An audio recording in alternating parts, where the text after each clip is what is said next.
యోహాను సువార్తలో 5వ అధ్యాయంలో ఒక చిన్న వచనాన్ని చదువుకుందాం. చూడండి, యోహాను సువార్త 5వ అధ్యాయము 5వ వచనం. అక్కడ 38 ఏండ్ల నుండి వ్యాధి గల ఒక మనుషుడుండెను. యేసు వాడు పడి ఉండట చూచి వాడప్పటికి బహుకాలము నుండి ఆ స్థితిలోనున్నాడని ఎరిగి స్వస్థపడగోరుచున్నావా అని వానిని అడగగా, ఆ రోగి, అయ్యా, నీళ్లు కదిలింపబడి ఉన్నప్పుడు నన్ను కోనేటిలోనికి దించుటకు నాకు ఎవడునూ లేడు గనుక నేను వచ్చినంతలో మరి ఒకడు నాకంటే ముందుగా దిగునని ఆయనకు ఉత్తరమిచ్చెను. దేవునికి స్తోత్రం కలుగును గాక. ఇప్పుడు మనం చదువుకున్న ఈ వాక్య భాగంలో ఒక జబ్బు కలిగిన మనుషుడు ఉన్నాడు. అతడు బేతెస్దా కోనేటి దగ్గర ఉన్నాడు. ఆ కోనేటికి 5 మంటపాలు ఉన్నాయి. ఆ మంటపాలలో నానా రకాల రోగాల చేత పీడించబడేటువంటి వ్యక్తులను తీసుకొచ్చి ఆ మంటపాలలో వేసేవాళ్ళు.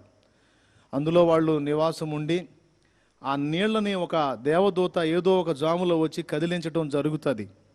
ఆ నీళ్లు కదిలించినప్పుడు ఎవరైతే ఆ నీళ్లలో ముందుగా దూకుతారో వాళ్ళు ఎట్టి వ్యాధి గల మనుషులైనా స్వస్థత పొందే అవకాశం అక్కడ ఉన్నట్లుగా అక్కడ గ్రంథ చరిత్ర చెప్తుంది బైబిల్లో. దేవదూత ఏదో ఒక జామును వచ్చి నీళ్లు కదిలించి వెళ్ళడం, అందులోకి ఎవడైతే ముందుగా దూకుతాడో అతడు ఎట్టి వ్యాధి గలవాడైనా బాగుపడటం అనేది జరుగుతుంది అక్కడ. అయితే అక్కడ గుడ్డివారు, కుంటివారు, ఊచకాలు చేతులు గలవారు, నానావిధ బలహీనతల చేత పీడించబడేవాళ్ళు పెక్కుమంది అక్కడ ఉన్నారు, గుంపులు గుంపులుగా పడి ఉన్నారు. అయితే వాళ్ళందరిలోకి సీనియర్ పేషెంట్ ఒక ఆయన ఉన్నాడు. సింపుల్గా ఆయన ఎప్పటి కాలపు పేషెంట్ అంటే 38 సంవత్సరాలు. ఒక మనిషి జీవితంలో చాలా ముఖ్యమైన కాలం అది. ఆ కాలమంతా కూడా పాపం అతను జబ్బుతోనే గడిపేశాడు. మరి ఏ వయసులో బలహీనత వచ్చిందో, సుమారు ఒక 25 ఏళ్ల ప్రాయములో లేకపోతే 22 ఏళ్ల ప్రాయములో ఆ జబ్బు వస్తే 22, 38 ఎన్నాయా? ఇప్పుడు అతనికి ఎన్నో వచ్చి ఉండాలా? 60 వచ్చి ఉండాలి. ఒకవేళ 32 ఏళ్ల వయసులో ఆయనకు ఆ జబ్బు వస్తే 32, 38, 70 ఏళ్ల వయసు కూడా ఉండాలి. అంటే ఒక మనిషి జీవితంలో ప్రాముఖ్యమైన సమయం అంతా అతనికి అక్కడే ఖర్చు అయిపోయింది. ఆ జబ్బు అలాంటిది. కదలలేడు, నడవలేడు. అతను తనున్న స్థానం నుంచి కొంచెం ముందుకెళ్ళడానికి కూడా అతనికి కష్టం. ఆ జబ్బు అలాంటిది. మరి ఒక మనిషికి సహజంగా ఉండే సమస్యలన్నీ మరి ఎట్లా ఈదుకొచ్చాడో ఆ మహానుభావుడు. అతనిక మళ్ళీ ఎవరూ లేరు. ఇప్పుడు అన్నం అంటే ఆ రొట్టె ఏదన్నా పెడతారు ఎవరో ఒకళ్ళు. మరి అతనికి కాలకృత్యాల విషయంలో మరి ఎట్లా ఇబ్బంది పడ్డాడో ఏమో. మొత్తానికి ఆ సమస్యతో అతను ఇబ్బంది పడింది 38 ఏళ్ళు. వాడప్పటికి బహుకాలముగా ఆ స్థితిలో ఉన్నాడని ప్రభు గుర్తించాడు. 38 ఏళ్ళు. యేసు ప్రభు వాని దగ్గరికి వెళ్ళి అడుగుతాడు, అయ్యా, నీవు స్వస్థపడగోరుచున్నావా అని అడుగుతాడు. అప్పుడు అతను అంటాడు, ప్రభువా, స్వస్థపడాలని లేకపోతే ఇక్కడికి ఎందుకు వస్తానయ్యా? స్వస్థపడాలనే ఆశతోనే ఇక్కడికి చేరాను. కానీ నేను వెళ్ళి ఆ నీళ్లలో దూకేదానికి నా కాళ్ళు చేతుల్లో సహకరించవు. నన్ను తీసుకెళ్ళి ఆ దూత నీళ్లు కదిలించినప్పుడు అందులో వేయటానికి ఎవడన్నా తోడ్పడతాడేమో అనుకుంటే ఎవరి కాళ్ళు వాళ్ళని వేసుకొనే సరిపోయింది, కానీ నన్ను పట్టించుకొని నన్ను అందులో వేసినాడు ఎవడు లేడు. అందుకని ఏనాటికైనా ఎవరికైనా కనికరం పుట్టకపోయిద్దంటావా, నన్ను ఎత్తి అందులో వేయకపోతారంటావా అని ఆశతో ఎదురు చూస్తున్నాను అని చెప్పాడు. ఇక్కడ నాదొక ప్రశ్న. రోగం కలిగిన వాడి దగ్గరికి వెళ్ళి అన్నీ ఎరిగిన యేసయ్య ఆ ప్రశ్న వేయటం సముచితమేనా, సమంజసమేనా, సబబేనా? ఒకసారి ఆలోచించండి. చాలా సుదీర్ఘకాలం జబ్బుతో బాధపడుతున్న అతని దగ్గరికి వెళ్ళి, అయ్యా, నువ్వు బాగుపడాలనుకుంటున్నావా, నువ్వు స్వస్థపడగోరుచున్నావా అని అడగటం ఏమిటి? యేసు ప్రభు అలా ఎందుకు అడిగాడు అనే ప్రశ్న అది ధ్యానించినప్పుడు నా మనసులో మెదిలింది. యేసు ప్రభు నోరు తెరిచేదైనా మాట్లాడాడు అంటే ఖచ్చితంగా దాని వెనక నిగూఢమైన సంగతులు మనకు దొరుకుతాయి. అన్సీజన్లో పోయి అంజూరపు చెట్టు ఎత్తుకుతాడు, సీజన్లో పోయి వెతికితే కాయలు దొరుకుతాయి, కానీ ఇప్పుడు మామిడి చెట్ల దగ్గరికి వెళ్తే మామిడికాయలు దొరుకుతాయి. ఎందుకంటే ఇది సీజను. అవునా? చలికాలంలో పోయి వెతికితే దొరుకుతాయా? వేసవిలో మామిడికాయలు వచ్చేది, చలికాలంలో వస్తాయా? రావు. అన్సీజన్ అది. ఇది సీజన్. కాబట్టి ఆయన అన్సీజన్లో పోయి అంజూరపు చెట్టు వెతికాడు, కాయలు కనపడనందున చెట్టును శపిస్తాడు. ఆశ్చర్యం ఆయన చేసిన ఆ ప్రక్రియ ఏంటి? అలా చేశాడు ఏంది? సీజన్లో పోయి కదా వెతకాలి, అన్సీజన్లో పోయి వెతికి కాయలు లేవని చెట్టుకి ఎప్పటికీ నువ్వు ఫలించకుందువు కాకని అది ఎండిపోయేటట్టు శపించాడు, వేళ్లతో సహా ఎండిపోయేటట్టు చేశాడు. ఏమిటి ఆయన పని అని కొంతమంది కాస్త బైబిలు దేవుని గురించి ఎరగనటువంటి వ్యక్తులు కొంతమంది దాని గురించి అపార్థంగా కూడా కొన్ని పుస్తకాలు రాశారు. యేసు ప్రభువు అలా ఎందుకు మాట్లాడాడు అనేది కొంచెం ఆ విషయాన్ని గురించి ఆలోచిస్తే, అంజూరపు చెట్టు యొక్క లక్షణాన్ని కానీ మనం పరిగణలో తీసుకుంటే మనకు అర్థమైద్ది. దాని గురించి నేను అంజూరపు చెట్టు యొక్క లక్షణాలను గురించి విశ్లేషించుకున్నాను, చదువుకున్నాను. ఆ చెట్టు లక్షణం ఏంటంటే ఆకుతో పాటు కాయ కూడా ప్రారంభమైద్ది. అంజూరపు చెట్టు జాతి లక్షణం ఇదిగో ఎదురు అంతకుముందు ఉండే చెట్లు, అక్కడ పార్కు దగ్గర కూడా మన ఇంట్లో కూడా ఉన్నాయి చెట్లు, అంజూరపు చెట్లు. ఆకు ప్రారంభమైతే ఆకుతో పాటు పిందె కూడా ప్రారంభమైద్ది. ఆ చెట్టు జాతి లక్షణం అది. ఆకు పూర్తిగా ఓపెన్ అయిపోయింది, పెద్ద ఆకు వచ్చేసింది అంటే కాయ కంప్లీట్గా సైజులోకి వచ్చేసి ఉంటుంది. ఆకు బాగుండి కాయ ఒక్కటి కూడా లేదంటే అసలు అంజూరపు జాతి చెట్టు లక్షణమే కాదు అది.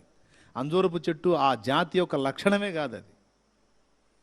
కానీ యేసు ప్రభు మార్గం ప్రక్కన చూచిన అంజూరపు చెట్టు అలా లేదు.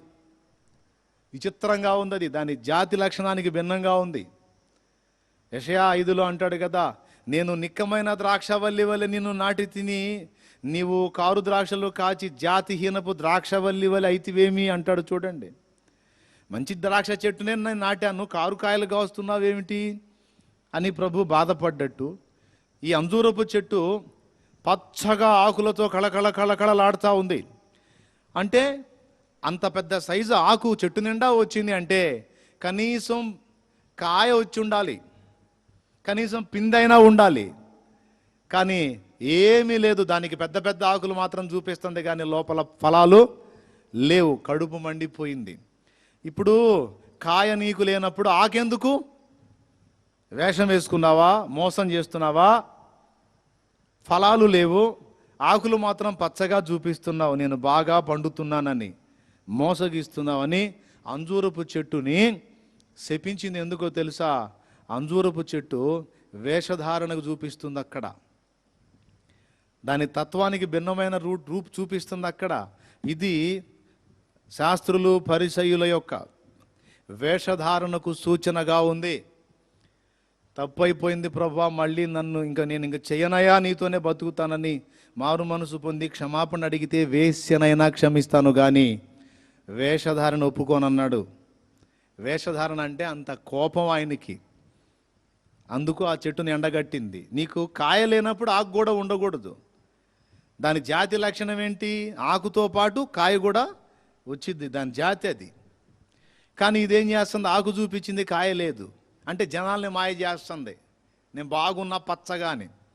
అదే వాళ్ళని అడిగింది, అయ్యో వేషధారులైన శాస్త్రులారా, పరిసయ్యులారా, మీరు సున్నము కొట్టిన సమాధులు, లోపల దోపుతోనూ అజితేంద్రియత్వంతో చాలా నీచత్వంతో కల్మషంతో నిండుకొని పైకి అద్భుతంగా గోరీలు శృంగారించుకొని అందంగా కనపడతాయి, లోపల చాలా అసహ్యమైనటువంటి విధానంలో ఉంది మీ పరిస్థితి అని ఆయన ఎండగట్టాడు. ఎందుకు? వాళ్ళ వేషధారణ అసహ్యం, ఆయనకు నచ్చదు. ప్రియులారా, అలాగా యేసయ్య ఏదైనా మాట్లాడినా, ఏదైనా ఒక క్రియ చేసినా దాని వెనక ఏదో ఒక నిగూఢత ఉంటుంది, మనకు పాఠం ఉంటుంది. ఆయన నిద్రపోయిన దగ్గర ఒక పాఠం ఉంది, ఆయన ఏడ్చిన దగ్గర పాఠం ఉంది, ఆయన కోపగించుకున్న దగ్గర పాఠం ఉంది, ఆయన ఆనందించిన దగ్గర పాఠం ఉంది, ఆయన ప్రశ్నించిన దగ్గర పాఠం ఉంది.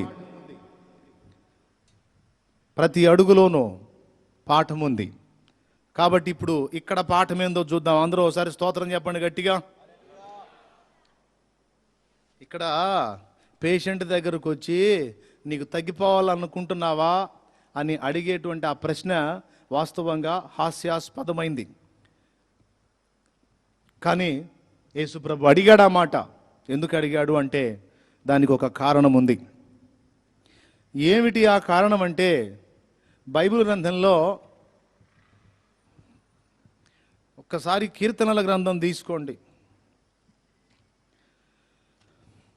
కీర్తనల గ్రంథము 107వ కీర్తన 107వ కీర్తన 9వ వచనం చూడండి.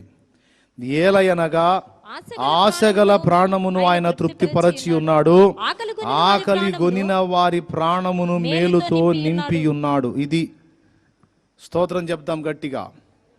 ఏలయనగా ఆశగల ప్రాణమును ఆయన తృప్తిపరచి ఉన్నాడు. ఆ పేషెంట్, ఆ 38 సంవత్సరాల జబ్బు చేత బాధపడుతున్న ఆ పేషెంటు అప్పటికి బహుకాలం నుంచి అక్కడ ఉన్నాడు కదా. వాస్తవంగా ఏ మనిషికైనా ఆశ ఎంతకాలం ఉంటుంది సోదరా? ఇబ్బందికర పరిస్థితుల్లో జబ్బుతో బాధలతో నలిగిపోతున్న వాళ్ళకి ఆశ ఎంతకాలం ఉంటుంది? ఎంతకాలం నిరీక్షణ ఉంటుంది? ఓ సమస్య వచ్చింది, ఓ జబ్బు వచ్చింది అనుకుందాం. ఒక నెల ఓపిక పడతారు తగ్గిద్దిలే అని, తగ్గలా. 2వ నెల ఓపిక పడతారు తగ్గిద్దిలే అని, తగ్గలా. 6 నెలలు తగ్గిద్దిలే, తగ్గలా. సంవత్సరం తగ్గిద్దిలే అనుకుని ఓపిక పడ్డారు, తగ్గలా. ఇప్పుడు రోజులు గడిచే కొద్దీ ఆశలు చల్లారిపోతాయా, కొత్త ఆశలు చిగురిస్తాయా? ఒక్కసారి మీరు ఆలోచించి చెప్పండి నాకు. తన పరిస్థితులలో ఏమాత్రం మార్పు రానప్పుడు, తన పరిస్థితులలో ఏమాత్రం తను ఎదుర్కొంటున్న శోధనలో తనకు జయం రానప్పుడు, రోజులు గడిచిపోతా, సంవత్సరాలు గడిచిపోతా ఉన్నప్పుడు ఆశలు ఉడిగిపోతాయా, లేకపోతే కొత్త ఆశలు చిగురిస్తాయా? ఒక్కసారి చెప్పండి నాకు స్ట్రైట్గా. ఆశలు చల్లారిపోతాయి. ఉద్యోగం కోసమే ఒకడు ప్రయత్నం చేశాడు అనుకుందాం. పాపం చదువు అయిపోయిన దగ్గర నుండి తిరగటం మొదలుపెట్టాడు ఉద్యోగం కోసం. 1 సంవత్సరం అయిపోయింది రాలా, 2 ఏళ్ళు అయిపోయింది రాలా, 3 ఏళ్ళు అయిపోయింది రాలా, 4 ఏళ్ళు అయిపోయింది రాలా, 5 ఏళ్ళు అయిపోయింది రాలా. సంవత్సరం గడిచే కొద్దీ ఇక జాబ్ వచ్చిద్దన్న ఆశ ఎక్కువైద్దా, నిరాశగా మారిపోయిద్దా? చెప్పండి కొంచెం. ఖచ్చితంగా చల్లారిపోతారు. ఇది మనుషుని యొక్క సైకాలజీ, అవునా? కానీ ఈ 38 సంవత్సరాలు జబ్బు చేత శోధింపబడిన వాడు మనందరికీ తిరుగులేని మాదిరి ఒకటి ఇస్తున్నాడు. ఏమిటా మాదిరి అంటే, వీనిలో ఆశ అప్పటికి కూడా చావాల. అది అర్థమైందా? 38 ఏళ్ళు అయిపోయినా అసలు ఒకవేళ నేను ఆ పొజిషన్లో ఉంటే, యథార్థంగా చెప్తున్నా, నా మట్టుకు నేను ఆయన పొజిషన్లో ఉంటే పొరపాటును కూడా నాకు ఆశ ఉండదు, నిరీక్షణ ఉండదు. ఏంది ఆశ? 1 ఏడు, 2 ఏళ్ళు, 3 ఏళ్ళు, 4 ఏళ్ళు, ఏకంగా 38 సంవత్సరాల.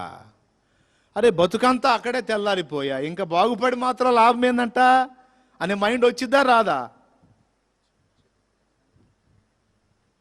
కానీ అతని ఆలోచన చూడండి.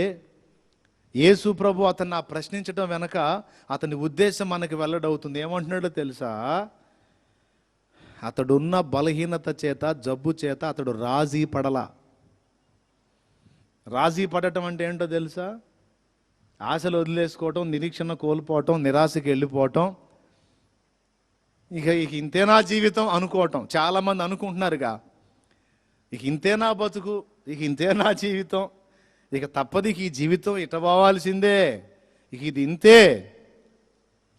వారు ఎదుర్కొంటున్న ప్రతికూల పరిస్థితులు కావచ్చు, వ్యసనాలు కావచ్చు, బలహీనతలు కావచ్చు, దోషాలు కావచ్చు, పొరపాట్లు కావచ్చు, సమస్యలు కావచ్చు, అది భౌతికమైనవైనా కావచ్చు, ఆధ్యాత్మికమైనవైనా కావచ్చు. కొంతమంది పోరాడి ఆశలు ఉడిగి, నిరాశలు మిగిలి, నిరీక్షణ కోల్పోయి, పరిస్థితులతో రాజీ పడిపోయిన వాళ్ళందరికీ వీడి ఉదంతం ఒక సవాల్. ఎవరి ఉదంతం? ఈ 38 ఏళ్ల పేషెంటు లైఫ్, అతని జీవిత ఉదంతం అందరికీ సవాల్. ఏమని సవాలో తెలుసా? నా అంత దీర్ఘకాలం మీలో నిరీక్షణ గలవాడు ఎవడైనా ఉన్నాడా? నా అంత దీర్ఘకాలం ఆశలో చావకుండా, నిరాశ అనే ఊబిలోకి దిగకుండా ఇంకా ఆశ కలిగి ఉన్నవాళ్ళు ఎవరైనా మీలో ఉన్నారా? ఉంటే సవాల్. ఉన్నారేమో చూపించండి సవాల్ అని అతడు ఇప్పటికీ అనేకులకు సవాల్ విసురుతున్నాడు. ఆ సంగతి మనకు అర్థం కావడానికే ప్రభు ఆయన ఆ మాట అడిగాడు. చాలామంది రాజీ పడిపోయారు పరిస్థితులతో, పాపంతో రాజీ పడిపోయారు. పోరాడి పోరాడి పోరాడి ఇక మానలేనులే, నా వల్ల కాదులే అని రాజీ పడిపోయారు. కొంతమంది సమస్యలతో రాజీ పడిపోయారు. ఎంత పెనుగులాడినా బయటపడే దాఖలాలు ఏం కనపడట్లేదు, ఈ జీవితం ఇంతేలే అని రాజీ పడిపోయారు. కొంతమంది చావటానికి ఆలోచన చేసుకుంటున్నారు, కొంతమంది ఆత్మహత్యలు చేసుకున్నారు, కొంతమంది చేసుకోవాలనుకుంటున్నారు. ఎందుకు? ఈ పరిస్థితిలో మారవు మారవు మారవు అనే నిరాశ ఊబిలోకి వెళ్ళిపోయి కొంతమంది వాటితో రాజీ పడితే, కొంతమంది వాటిని గెలవలేక, వాటితో రాజీ పడి బ్రతకలేక ప్రాణం తీసుకోవాలి అనే ఆలోచన చేస్తున్నారు. ప్రియులారా, అతని నుండి నేను నేర్చుకున్న పాఠం ఏమిటో చెప్తున్నాను. 38 కాదు, అతను ఇంకా 78 అయినా సరే అతని ఆశ చావదన్నట్టుంది. అతని నిరీక్షణ, అతని విశ్వాసం, అతని ఆశ. ఇకపోతే యేసయ్య ఎందుకు అడిగాడు అంటే ఒక చిన్న కారణం ఉంది. ఆ క్షణాన యేసు ప్రభు వాని జీవితంలో ఒక అద్భుతం చేయబోతున్నాడు. ఒక అద్భుతం చేయబోతున్నాడు. దేవుడు మన జీవితంలో ఒక అద్భుతం చేయడానికి పూనుకుంటే దాన్ని స్వతంత్రించుకోవటానికి మన దగ్గర ఒకటి కావాలి. దాని పేరు విశ్వాసం. అర్థమైందా? దేవుడిచ్చేది ఏదైనా మనం ఎలా పొందగలం? విశ్వాసం అనే పాత్ర ద్వారానే పొందగలం. విశ్వాసము లేకపోతే దేవుడిచ్చేవి మనం స్వతంత్రించుకోలేం సోదరులారా. దేవుడిచ్చేవి మనం స్వతంత్రించుకోవాలంటే విశ్వాసము మనకు ఒక పాత్రలాగా ఉపయోగపడిద్ది. నా చేతిలో గ్లాసు ఉంది, గ్లాసులో అమృతం ఉంది. ఇది అమృతమైన నీకు నేను పోస్తాను బాబు అని అంటే దీన్ని నువ్వు తీసుకోవడానికి ఒక పాత్ర కావాలి కదా, అవునా? కాబట్టి దేవుడిచ్చేటువంటి సమస్తము కూడా పొందుకోవటానికి మనకు ఉపయోగపడే పాత్ర పేరు విశ్వాసము.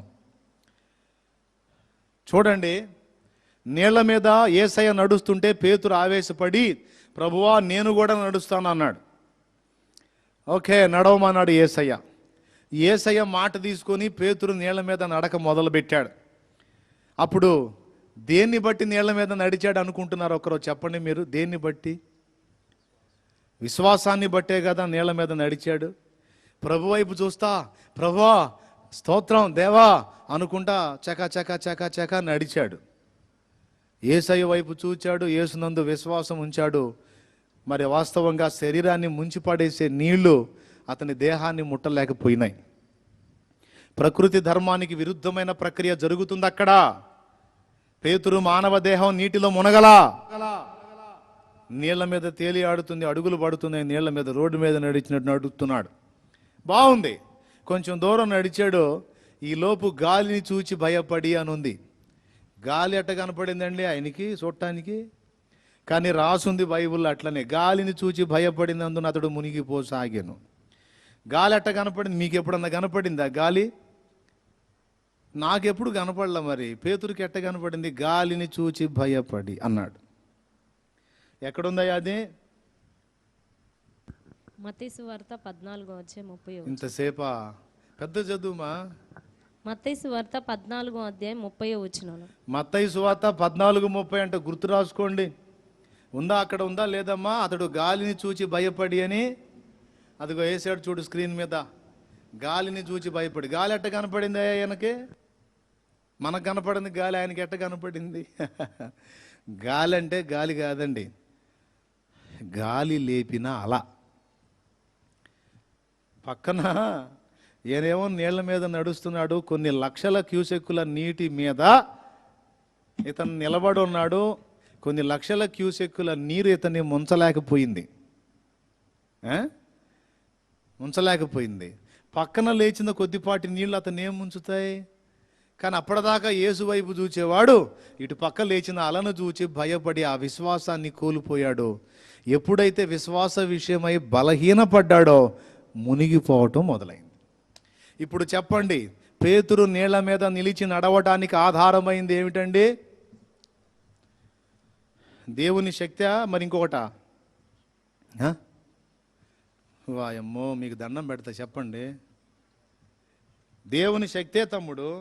దేవుని శక్తి దేని ఆధారంగా నిలబెట్టింది పేతురుని?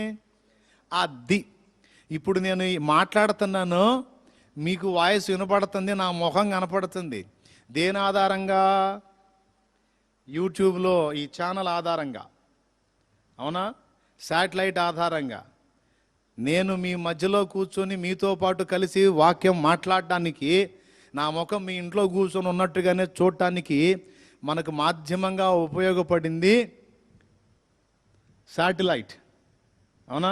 తర్వాత యూట్యూబ్ ఛానల్. ఇదంతా కూడా దేవుని శక్తి మనం పొందుకొని నీళ్ల మీద నిలిచి నడవటానికి దోహదపడే విశ్వాసము గురించి నేను చెబుతూ ఈ మ్యాటర్ మీకు అందించాను.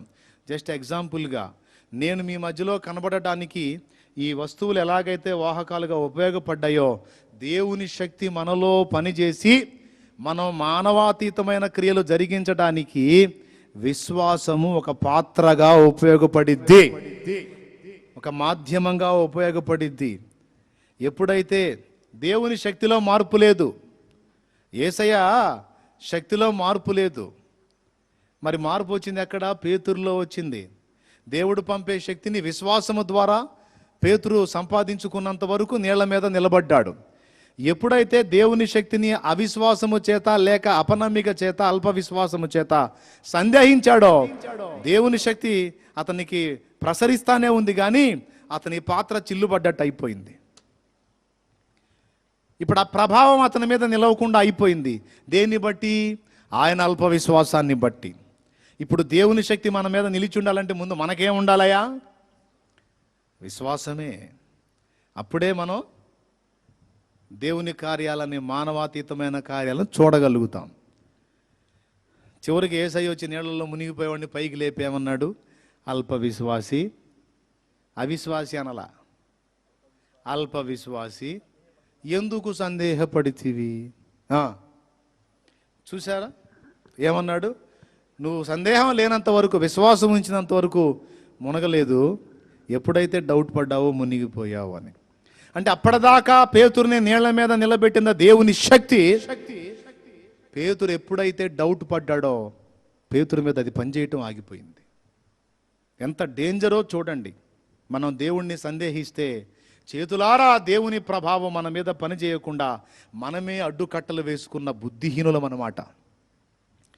అర్థమైందా నేను చెప్పింది? తేటగా అర్థం చేసుకోవాలని మనవి. కాబట్టి ఇక్కడ ఈ 38 సంవత్సరాలు జబ్బుతో కదలలేక మెదలలేక పడి ఉన్న వాణ్ణి ప్రభువు అతన్ని లేపి నిలిపి నడపాలనుకున్నాడు.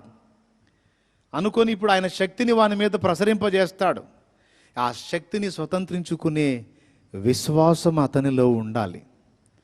ఎందుకంటే ఆ విశ్వాసాన్ని వెల్లడి చేసే క్రియ ఒకటి చెయ్యాలి అతను. అక్కడ ఏం చేయాలో తెలుసా? యేసు ప్రభు అతని వైపు చూచి, నీవు లేచి